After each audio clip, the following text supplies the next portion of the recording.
자, 연산군은요 유자강이 모시게 된 네 번째 왕이었습니다. 유자강은요 이 새로운 왕에게 냉큼 달려가 얼굴 도장 찍고 싶었겠죠.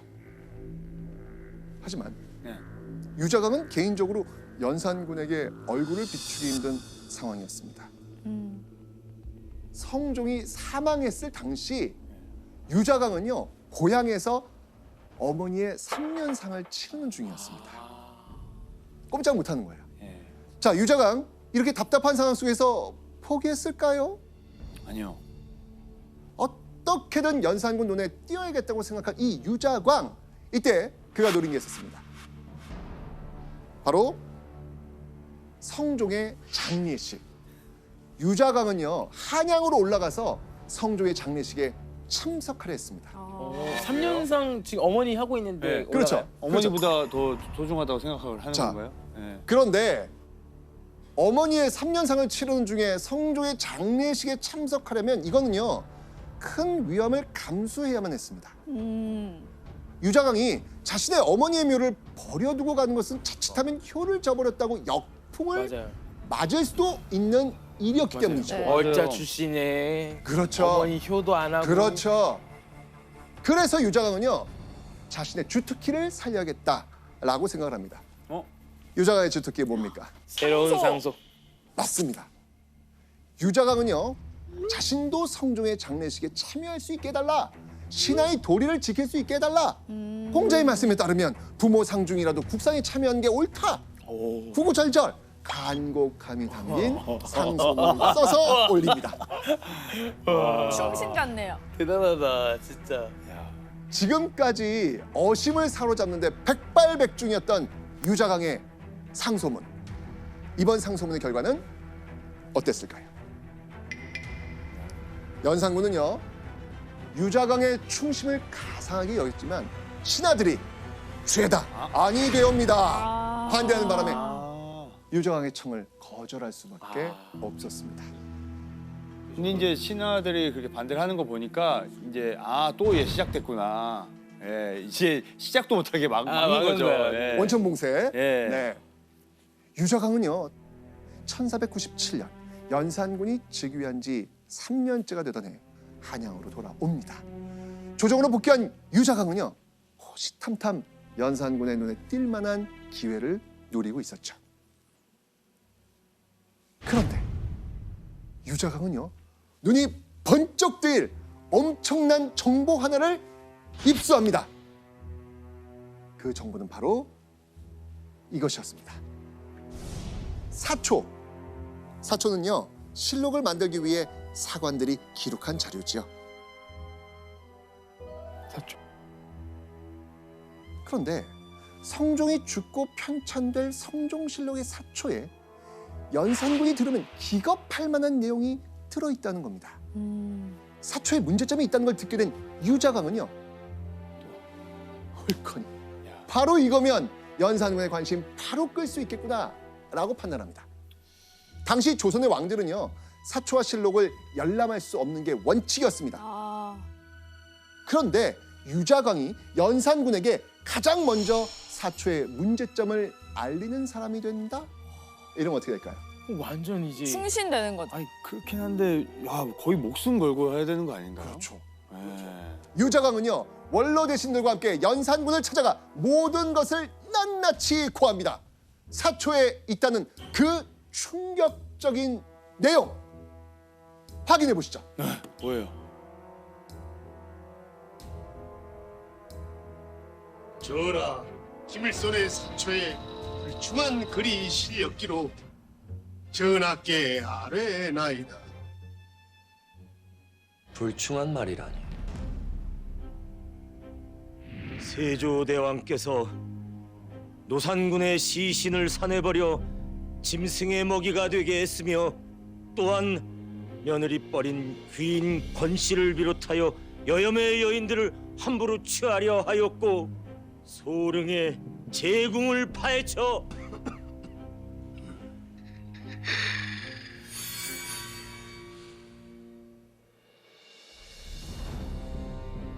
오. 자 보세요. 만약 이 내용들을 그냥 둔다면 제대로 확인할 수 없는 세조의 문제적 행동들이 실록에 영원히 남게 될 상황이었던 겁니다. 이건 조선 왕실에 대한 능멸이었습니다. 자, 유자광의 고변을 들은 연산군, 이후 어떻게 했을까요? 다 삭제해야죠. 기록관 불러야죠. 네, 네. 1498년 7월 12일 문제의 사초를 쓴 사관 김일손을 체포합니다. 위를 능멸하는 풍습을 통렬히 뿌리 뽑으라. 완전히 이성을 잃은 연산군은요, 김일손을 오질게 고문하라 명령하죠. 그 뒤로는 조선 조정에 엄청난 피바람이 불어닥칩니다. 이때 사초가 발단이 되어서 연산군이 일으킨 충격적 사건이 있습니다. 바로 무오사화, 무오년에 선비들이 화를 입은 사건입니다. 그리고 이 무오사화는요, 조선시대 최초로 일어난 사화였습니다. 한마디로 조선 최초의 사화는 누구로부터 시작됐습니까? 유자광. 유자광. 와 근데 이건 정말 몰랐어요. 와 신기하다. 자, 교수님, 그 유자광의 말을 연산군이 굉장히 크게 받아들인 데는 또 다른 이유가 있죠.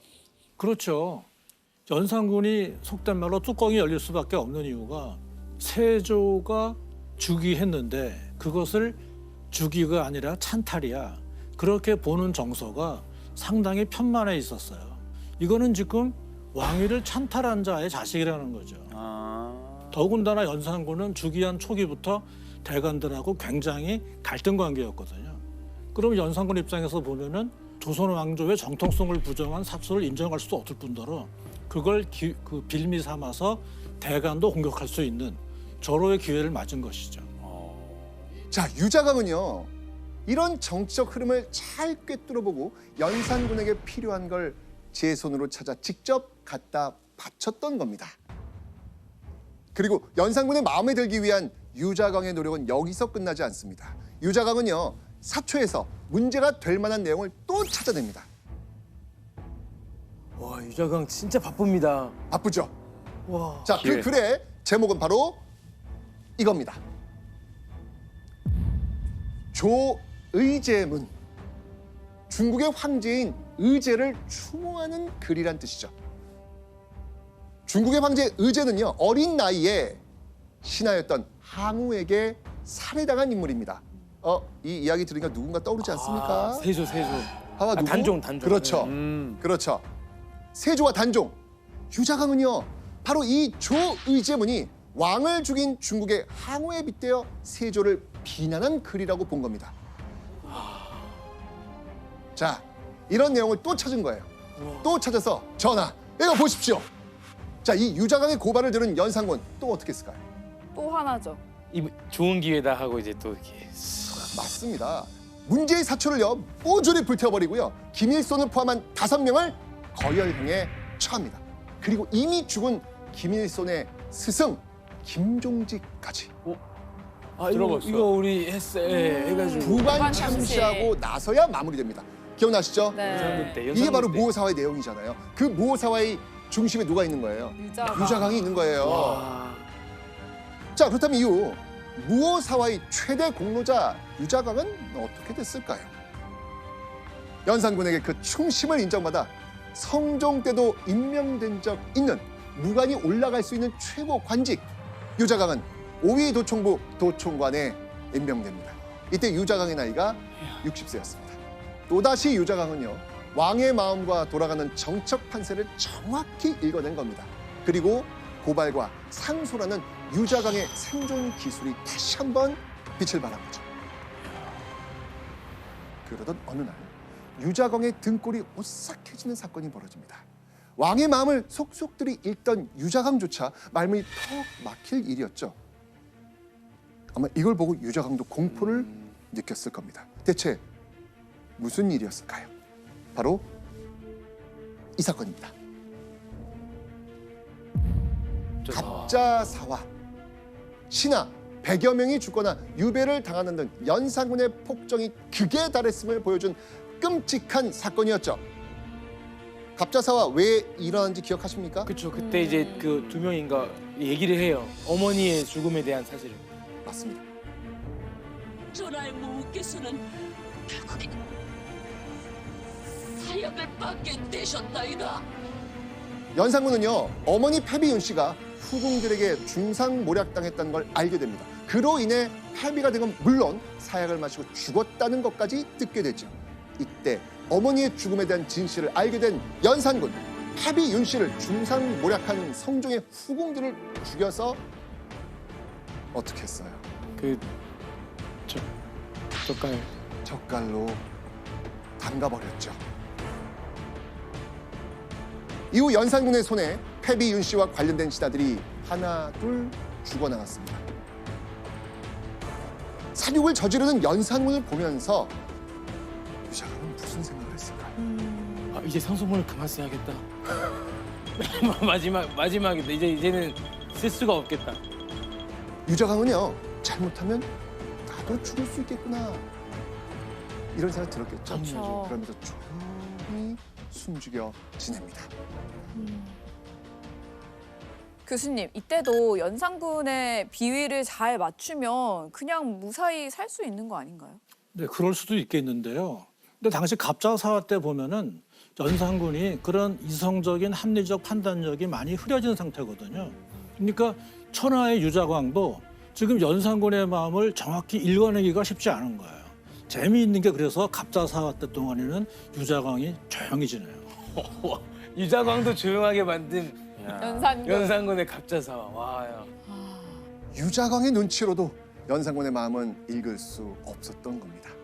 갑자사화 이후 연산군은 완전히 이성을 잃고 폭군 그 자체가 됩니다. 정사는 내팽개치고요, 전국 각지의 미녀들을 불러 모아 술판을 벌였죠. 간혹 바른 말을 내뱉은 충신들은 연산군에게 무참히 살해됐고요, 조선 조정에는 간신들이 득실되기 시작했습니다. 1506년 9월 2일 조선 왕실이 완전히 뒤집혀지는 일이 벌어집니다. 무슨 일이 벌어졌을까요?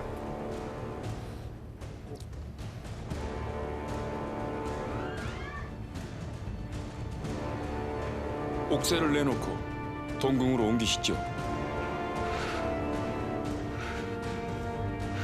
조선에서 신하들이 왕을 폐위한 최초의 사건, 중종 반정.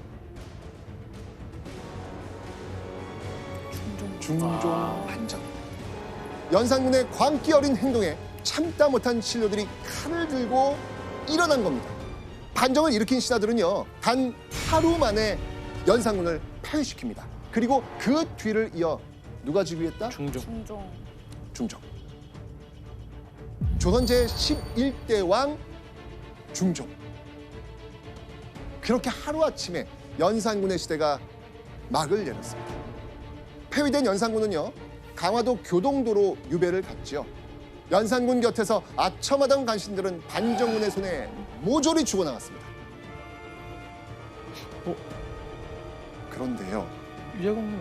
그런데요, 이 중종 반정이 너무나도 충격적인 사실이 있습니다. 반정군 무리 가운데 아주 익숙한 어떤 한 사람이 보이는 겁니다. 누구였을까요? 잠깐. 설마 설마 이제 글로 갔어요? 와. 아니 언제 글로 갔대? 유자광? 유자광이었습니다. 이야. 유자광은 이제까지 연산군에게 마음에 들도록 정말 노력했잖아요. 네. 그런데 그 유자광이 연산군을 배신하고 반정 세력으로 돌아섰던 겁니다. 이야.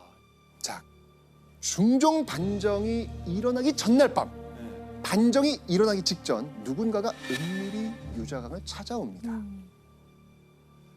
그들은 바로 거사를 주도한 반정 세력이었죠. 그들이 유자광을 찾은 이유, 그 이유는 폭정을 일삼는 연산군을 함께 몰아내자는 거였습니다.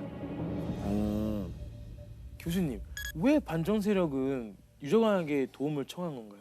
그러니까 유자광이 도청관을 3번이나 했거든요. 지금으로 말하면 경호원 더하기 수도경비사령부 사령관을 3번이나 한 거예요. 그러니까 지금 반정하는 그날 저녁에 이거를 부대를 새로 편성해서 이제 지휘관을 맡기는데 그래서 반정 당시 때 1단의 독립부대를 지휘해요. 경험이 있죠. 그리고 유자광이 비록 서울 출신이지만 지략이 출중하고 뭐 그런 게 워낙 뛰어난 사람인 걸 다 아니까 그 반정했던 사람들도 유자광한테 손을 내민 거고 유자광은 바로 손을 잡았던 것이죠. 바로. 그러면은 유자광하고 이제 조정들이 처음으로 합이 맞았던 게 그날인 거죠. 중종만정. 그렇죠. 자, 그렇다면 중종반정이 끝난 후 유자강 어떻게 됐을까요? 자, 그 기록이 있거든요. 우리 예원 씨가 한번 읽어봐 주시죠. 반정 세력 핵심이니까 의로운 일을 일으킨 공을 의논하여 3등으로 나누었는데 유자광, 신윤무, 박영문, 장정, 홍경주를 1등으로 하였다. 1등 공신이죠. 네, 맞습니다. 바로 유자광이 새로운 왕 중종 시대에 당당히 1등 공신 책봉을 받은 겁니다. 새롭게 즉위한 조선 제11대 왕 중종. 중종은요, 유자광이 모시게 된 무려 5번째 왕이었습니다. 그것도 당당히 1등 공신 자리에 올랐으니 유자광은 뭐 또 탄탄대로를 걷지 않았을까요? 네. 탄탄탄탄. 그렇죠. 탄탄탄탄탄탄대로. 탄탄탄탄탄탄. 그런데요. 새로운 왕 중종이 들어선 지 불과 몇 개월 후 유자광을 위협하는 일이 또다시 벌어집니다. 다름 아닌 셀 수 없이 올라오는 상소문 때문이었습니다. 왜 그러지? 자, 어떤 내용이었는지 한번 확인해 보겠습니다. 유자광은 서울 출신의 흉사하고 부정한 자입니다. 유자광은 음흉한 도적의 자질을 가지고 간교한 꾀를 품고 제주와 구변을 써서 간사한 술책을 부리는 자입니다. 무오년에 김일손의 일을 가지고 무죄한 사람을 모함하려 폐주에게 함부로 죽이는 단서를 열었습니다. 계속 올라와요. 자, 이 상소들의 공통적 내용 무엇입니까? 유자광의 이제 폭로. 네. 세조대부터 공격받은 출신 문제는 물론이고요. 과거 문제까지 유자광을 탐탁지 않게 여겼던 신료들이 총 공격을 한 겁니다. 와, 근데 1등 공신으로 같이 이렇게. 네, 그러니까. 같은 편인 줄 알았는데 그러니까. 아니었네요. 아, 무섭다. 그동안 유자광이 왕의 마음에 들기 위했던 모든 일들이 부메랑이 되어서 유자광에게 되돌아온 겁니다. 1507년 5월 유자광은 69세의 나이로 모든 관직을 내려놓고 강원도로 유배를 떠나게 됩니다. 그로부터 5년 뒤 1512년 유자광은 74세의 나이로 죽음을 맞이합니다.